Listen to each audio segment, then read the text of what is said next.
Assalamualaikum warahmatullahi wabarakatuh. Apa kabar semua? Semoga kita semua selalu dalam kondisi sehat dan bahagia. Amin ya rabbal alamin. Di konten kali ini saya akan menjelaskan tentang melakukan analisa, studi kelayakan, dan merancang ide bisnis yang inovatif, feasibility, dan berkelanjutan. Pendahuluan. Analisa studi kelayakan dan ide bisnis yang inovatif, feasibility, dan berkelanjutan sangat penting dalam dunia bisnis saat ini karena beberapa alasan sebagai berikut. Yang pertama, penentuan strategi bisnis yang efektif. Analisa dan studi kelayakan membantu mengidentifikasi peluang dan tantangan yang dihadapi oleh bisnis dengan menganalisis pasar, kompetitor, dan faktor-faktor lain yang mempengaruhi bisnis. Kita dapat mengembangkan strategi bisnis yang efektif dan berfokus pada kebutuhan pasar yang tepat. Yang kedua, mengambil keputusan yang terinformasi. Analisa dan studi kelayakan yang memberikan data dan informasi yang diperlukan untuk pengambilan keputusan yang terinformasi dengan mengevaluasi aspek-aspek seperti keuangan, teknis, dan pasar. Kita dapat mengidentifikasi potensi keberhasilan atau kegagalan suatu ide bisnis sebelum menginvestasikan waktu dan sumber daya yang signifikan. Selanjutnya nomor 3, inovasi dan diferensiasi. Ide bisnis yang inovatif membantu bisnis kita membedakan diri dari pesaing. Dalam dunia bisnis yang kompetitif, inovasi adalah kunci untuk bertahan dan tumbuh. Dengan merancang ide bisnis yang inovatif, kita dapat menciptakan nilai tambah bagi pelanggan kita dan menarik minat pasar baru. Selanjutnya yang keempat, keberhasilan bisnis. Faktor keberlanjutan menjadi semakin penting dalam dunia bisnis saat ini.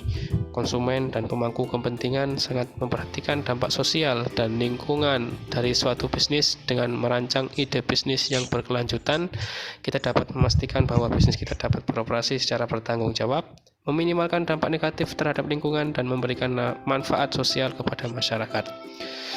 Yang terakhir, mengurangi risiko bisnis. Jadi melakukan analisa, studi kelayakan, dan merancang ide bisnis yang matang membantu mengurangi risiko bisnis yang dapat timbul. Dengan melakukan analisis yang komprehensif, kita dapat mengidentifikasi hambatan dan risiko potensial serta mengambil langkah-langkah yang tepat untuk mengurangi dampaknya. Secara keseluruhan, analisa, studi kelayakan, dan ide bisnis yang inovatif, feasibility, dan berkelanjutan memainkan peran kunci dalam membantu bisnis bertumbuh dan berhasil. Mereka memberikan kerangka kerja yang kuat untuk mengembangkan strategi bisnis yang efektif, mengambil keputusan yang terinformasi, dan menciptakan keunggulan kompetitif dalam pasar yang terus berubah. Selanjutnya, analisa pasar. Analisa pasar merupakan proses pengumpulan, menganalisis, dan menafsirkan data dan informasi yang berkaitan dengan pasar yang dituju. Tujuan dari analisa pasar adalah untuk memahami kondisi pasar, tren, preferensi pelanggan, dan potensi pertumbuhan. Berikut adalah beberapa langkah yang dapat kita ambil dalam melakukan analisa pasar. Yang pertama, identifikasi segmen pasar. Yang kedua, kumpulkan data primer dan sekunder. Yang ketiga, analisis persaingan. Jadi kita identifikasi pesaing utama di pasar kita, mempelajari kekuatan dan kelemahan pesaing, produk atau layanan yang mereka tawarkan, strategi pemasaran yang mereka gunakan, dan pangsa pasar yang mereka kuasai. Hal ini akan membantu kita memahami posisi kompetitif bisnis kita dan menentukan keunggulan yang membedakan kita dari pesaing. Yang keempat, tren pasar. Yang kelima, analisis SWOT. Yang keenam, evaluasi potensi pertumbuhan. Yang ketujuh, segmentasi pasar. Yang kedelapan, presentasikan temuan. Jadi analisa pasar memberikan landasan yang kuat untuk pengambilan keputusan bisnis yang informasional. Dengan pemahaman yang mendalam tentang pasar dan pelanggan kita dapat mengembangkan strategi pemasaran yang efektif, mengoptimalkan penjualan, dan merancang produk atau layanan yang sesuai dengan kebutuhan pasar. Selanjutnya, analisa kompetitor. Analisa kompetitor adalah proses pengumpulan, menganalisis, dan menafsirkan informasi tentang pesaing bisnis. Hal ini penting untuk memahami kekuatan dan kelemahan pesaing, strategi pemasaran yang mereka gunakan, dan pangsa pasar yang mereka kuasai. Berikut ini adalah langkah-langkah untuk melakukan analisa kompetitor. Yang pertama, identifikasi pesaing utama. Yang kedua, kumpulkan informasi. Yang ketiga, analisis produk dan layanan. Yang keempat, analisis strategi pemasaran. Yang kelima, analisis kekuatan dan kelemahan. Yang keenam, tinjau pangsa pasar. Yang ketujuh, identifikasi peluang dan ancaman. Yang kedelapan, mengembangkan strategi diferensiasi.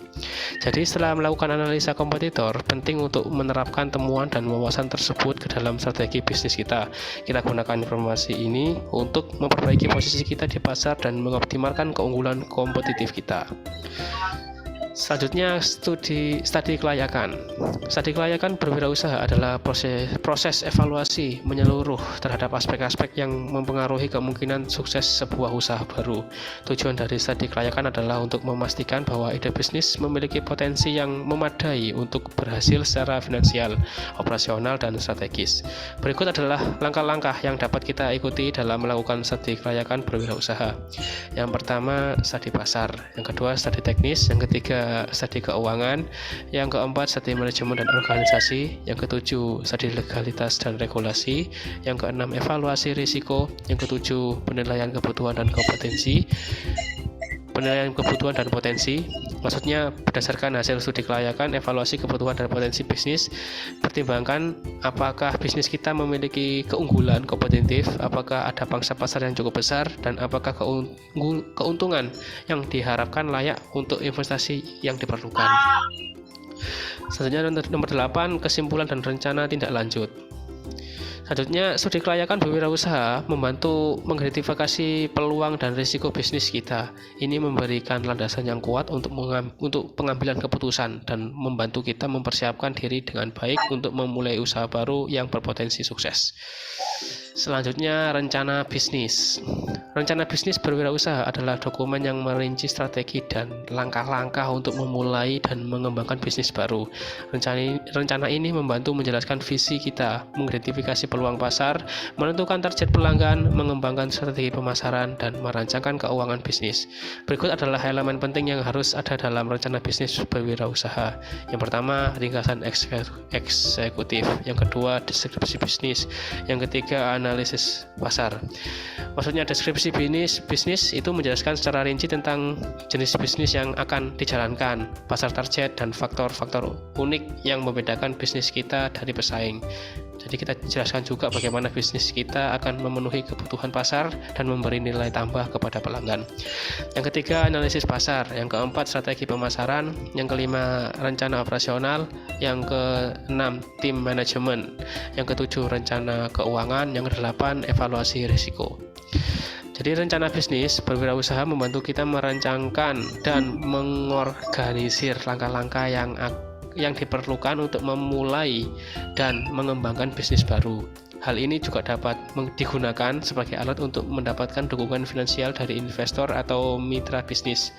Penting untuk memperbarui dan meninjau rencana bisnis secara berkala sesuai dengan perubahan pasar dan perkembangan bisnis kita. Selanjutnya, analisa keuangan. Analisa keuangan merupakan proses mengevaluasi kinerja keuangan suatu bisnis dengan menganalisis data keuangan yang relevan. Hal ini dilakukan untuk memahami kondisi keuangan bisnis, mengidentifikasi tren, memprediksi perkembangan keuangan di masa depan, dan membuat keputusan yang berhubungan dengan aspek keuangan. Beberapa komponen penting dalam analisa keuangan termasuk yang pertama, laporan keuangan, yang kedua rasio keuangan, yang ketiga analisis tren, yang keempat analisis perbandingan, yang kelima proyeksi keuangan, yang keenam analisis kebutuhan pendanaan. Jadi analisis keuangan memberikan wawasan yang berharga terhadap kesehatan keuangan bisnis kita, membantu kita membuat keputusan yang berdasarkan fakta dan meningkatkan pemahaman kita tentang kinerja bisnis secara keseluruhan. Penting untuk menggunakan alat dan metode analisis yang tepat serta memperhatikan asumsi yang digunakan dalam analisis keuangan untuk mendapatkan hasil yang akurat dan relevan. Selanjutnya, keberlanjutan. Keberlanjutan berwirausaha adalah konsep yang mengacu pada pendekatan bisnis yang mempertimbangkan aspek ekonomi, sosial, dan lingkungan dalam kegiatan bisnis. Tujuan dari keberlanjutan berwirausaha adalah menciptakan nilai jangka panjang dengan memperhatikan dampak positif pada lingkungan dan masyarakat. Selain hanya fokus pada profitabilitas semata, berikut adalah beberapa faktor penting yang perlu dipertimbangkan dalam keberlanjutan berwirausaha. Yang pertama, lingkungan. Yang kedua, sosial. Yang ketiga, ekonomi, inovasi. Yang kelima, transparansi dan akuntabilitas. Jadi keberlanjutan berwirausaha bukan hanya penting untuk menjaga keberlangsungan bisnis di masa depan, tetapi juga untuk menciptakan dampak positif bagi lingkungan dan masyarakat. Bisnis yang mempertimbangkan aspek ekonomi, sosial, dan lingkungan dalam operasionalnya memiliki peluang lebih besar untuk mencapai keberhasilan jangka panjang dan menjadi kekuatan yang mendorong perubahan positif dalam masyarakat dan planet kita. Seperti itu. Selanjutnya, kesimpulan. Dalam dunia bisnis, saat ini melakukan analisa, studi kelayakan, dan merancang ide bisnis yang inovatif, feasibility, dan berkelanjutan memiliki kepentingan yang besar. Berikut adalah beberapa kesimpulan. Yang pertama, analisa pasar membantu kita memahami kebutuhan dan preferensi pelanggan, tren pasar, serta persaingan yang ada. Jadi ini memungkinkan kita untuk mengidentifikasi peluang dan mengembangkan strategi yang tepat untuk memenuhi permintaan pasar. Yang kedua, analisa kompetitor membantu kita memahami kekuatan dan kelemahan pesaing kita. Jadi dengan informasi ini kita dapat mengembangkan strategi yang membedakan bisnis kita dari pesaing dan memanfaatkan peluang yang ada di pasar. Yang ketiga, studi kelayakan membantu kita mengevaluasi potensi keberhasilan bisnis kita secara menyeluruh. Ini melibatkan analisis aspek finansial, teknis, operasional, pasar, dan sosial dari rencana bisnis kita. Jadi studi kelayakan membantu kita mengidentifikasi risiko, menghindari keputusan yang buruk, dan memastikan bahwa bisnis kita memiliki prospek yang baik untuk pertumbuhan dan keberlanjutan jangka panjang. Yang keempat, merancang ide bisnis yang inovatif membantu kita menghasilkan gagasan-gagasan yang baru dan kreatif dalam memenuhi kebutuhan pasar. Jadi dengan berfokus pada inovasi, kita dapat mengembangkan produk, layanan, atau model bisnis yang unik dan membedakan diri dari pesaing. Yang kelima, memastikan bahwa ide bisnis kita adalah feasibility atau layak dilaksanakan, merupakan langkah penting dalam menghindari kegagalan. Analisa feasibility membantu kita mengevaluasi ketersediaan sumber daya, kemampuan teknis, dan kelayakan finansial dari ide bisnis kita sebelum melakukan investasi yang signifikan. Yang keenam, menciptakan ide bisnis yang berkelanjutan adalah penting untuk mempertimbangkan dampak sosial, lingkungan, dan ekonomi dari bisnis kita. Jadi dengan merancang bisnis yang berkelanjutan, kita dapat menciptakan nilai jangka panjang, mendukung keberlanjutan planet, dan memberikan kontribusi positif bagi masyarakat. Dengan melakukan analisa, studi kelayakan, dan merancang ide bisnis yang inovatif, feasibility, dan berkelanjutan, kita dapat meningkatkan peluang keberhasilan bisnis, mengurangi resiko, dan mencapai dampak yang positif bagi semua pemangku kepentingan.